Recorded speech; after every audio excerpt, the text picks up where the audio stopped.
नमस्कार, आप देख रहे हैं द न्यूज़ वर्ड्स और इस वक्त हमारे साथ द न्यूज़ वर्ड्स के संपादक और बिहार के जाने माने पत्रकार अरुण पांडे सर हैं। देखिए, बिहार में 4 विधानसभा सीटों पर उपचुनाव होना है और इसको सेमीफाइनल माना जा रहा है। जाहिर तौर पर सेमीफाइनल इसको माना जाना भी लाजमी है जिन 4 सीटों पर चुनाव होने वाले हैं। लेकिन इस गहमा-गहमी के बीच, इस सेमीफाइनल की गहमा-गहमी के बीच बीजेपी की जो प्रदेश कार्य समिति है उसकी बैठक आज बड़े पुरजोर तरीके से हुई है, बड़े पैमाने पर हुई है। बीजेपी के नेताओं का जुटान रहा।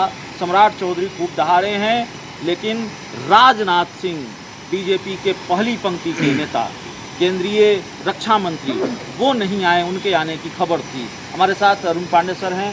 राजनाथ सिंह क्यों नहीं आए सर? राजनाथ सिंह नहीं आए बीजेपी की इतनी बड़ी बैठक में, इतनी महत्वपूर्ण बैठक में। देखिए, राजनाथ सिंह नहीं आया अस्वस्थ होने के कारण। जी इसमें उसका राजनीतिक अर्थ नहीं निकाला जाना चाहिए। जी पूरे देश भर में इस बार के लोकसभा के चुनाव में बीजेपी का जो रिजल्ट आया वो खुद बीजेपी के लिए चिंता करता है। आप यूँ कह सकते हैं कि 2014 के चुनाव में 2019 के चुनाव में जिस ढंग से सफलता मिली थी, अब बीजेपी राष्ट्रीय स्तर पर ढलान पर है और अब पूरी पार्टी के लिए चिंता का विषय बन गया है। जहाँ से प्रधानमंत्री हैं यूपी से, वहाँ तो सच कुछ है, बीजेपी की एक तरह से दुर्गत हो गई, प्रत्याशित हार हुई।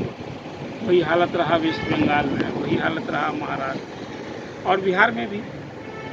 17 सीट के लिए बीजेपी इस बार बड़े भाई की भूमिका में लड़ी थी, 5 सीट गंवाई।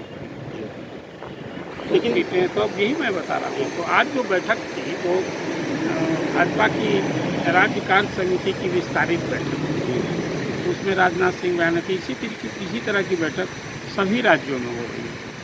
और जैसे यूपी में बैठक हुई, वहाँ पार्टी के अध्यक्ष जेपी नड्डा साहब गए थे। कल ही रांची में अमित शाह रहे, वहाँ भी इसी तरह की बैठक। वहाँ तो चुनाव भी होना है इस साल के अंत तक, तो पार्टी के लिए वहाँ एक और चुनौती है कि जिस तरह से लोकसभा के चुनाव में कुछ कहीं नुकसान हुआ है उसकी न सिर्फ भरपाई हो, और वहाँ फिर सत्ता में आने की चुनौती है वहाँ। तो कुल मिलाकर है सभी राज्यों में इसी तरह की बैठक हो रही है। बैठक देखिए, आज जो बैठक हुई थी वो संगठन को और मजबूती देने के लिए कैसे गतिशील बनाए। आज की बैठक में जो क्रियाशील सदस्य होते हैं उसको बढ़ाने के ऊपर विचार के लिए बैठक थी। और ऐसी बैठकों में जो विस्तारित बैठक होती है उसमें नेता का भाषण पिलाने का काम होता है। इतनी बड़ी बैठक में कोई रणनीति थोड़े तय होती है। संगठन को बूस्टअप करने के लिए, कार्यकर्ताओं को उत्साहित करने के लिए इस तरह की बैठक होती है।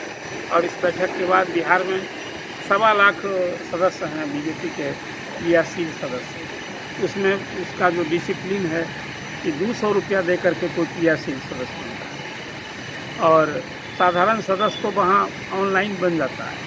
उसमें कोई बहुत झंझट नहीं है। यही कारण है, उसी आधार पर बीजेपी पूरे देश भर में नहीं, दुनिया में सबसे अधिक सदस्यता वाली कोई दावा करती है कि 10 करोड़ से अधिक सदस्य।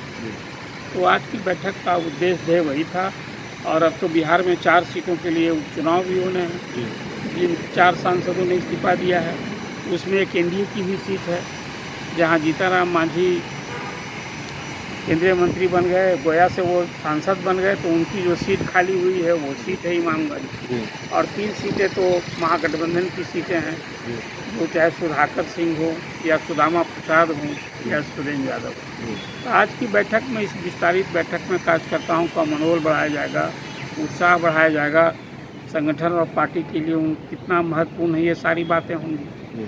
और फिर लगे हाथ महागठबंधन पर। वहाँ भाषण में आपने देखा होगा कि सम्राट चौधरी से सहित सभी नेताओं ने, जो बिहार में महागठबंधन उस पर हमला बोला होगा।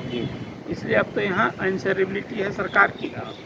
बिहार में आए दिन कानून व्यवस्था को लेकर जो एक सवाल उठ रहा है, अब ये सारी बातें हैं। आपने देखा पहली बार बिहार में ऊर्जा विभाग के प्रधान सचिव के यहाँ ईडी का छापा पड़ा है।